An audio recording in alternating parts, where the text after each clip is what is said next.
Hi friends, ரொம்ப மாதம் கழிச்சு ஏப்ரலில் நம்ம மீன் சாப்பிட்டது. அதுக்கப்புறம் சாப்பிடல. இன்றைக்கி நம்ம மசாலா வச்சு நல்லா சூப்பராக மொறுன்னு மீன் பொரித்து சாப்பிட போகிறோம். மசாலா தேவைப்படுறவங்களுக்கு ஸ்க்ரீனில் தெரிகிற வாட்ஸ்அப் நம்பருக்கு வாட்ஸ்அப் பண்ணி ஆர்டர் ப்ளேஸ் பண்ணிக்கலாம். இன்றைக்கி நான் ஜிலேபி மீன் தான் 1.5 கிலோ எடுத்திருக்கேன். அதனால் கழுவிட்டு காரத்துக்கு 1 ஸ்பூன் அளவுக்கு மிளகாத்தூள் சேர்த்திட்டேன். 1 ஸ்பூன் அளவுக்கு இஞ்சி பூண்டு பேஸ்ட்டு சேர்த்திட்டேன். இந்த மசாலா பார்த்திங்கன்னா வெஜ்ஜு நான்வெஜ்ஜு எல்லாத்துக்குமே யூஸ் பண்ணிக்கலாம். செம்ம டேஸ்ட்டாக இருக்கும். அப்போ நம்ம எடுத்துக்கிட்ட மிளகாத்தூளுக்கு மட்டும் தேவையான அளவு உப்பு சேர்த்திக்கலாம். இப்போ நம்ம சேல் பண்ணுற மசாலாவில் நல்லா நிறக்க ஒரு 4 ஸ்பூன் அள்ளி போட்டு நல்லா பிசைஞ்சிக்கலாம்.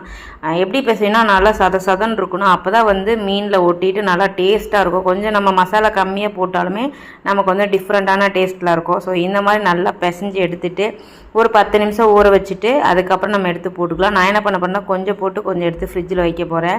ஸோ இப்படி தான் நம்ம எது சில்லிக்காக இருந்தாலும் காலிஃப்ளவருக்காக இருந்தாலும் மீனுக்காக இருந்தாலும் இந்த மாதிரி தான் நம்ம மசாலா போட்டு பிசையணும்.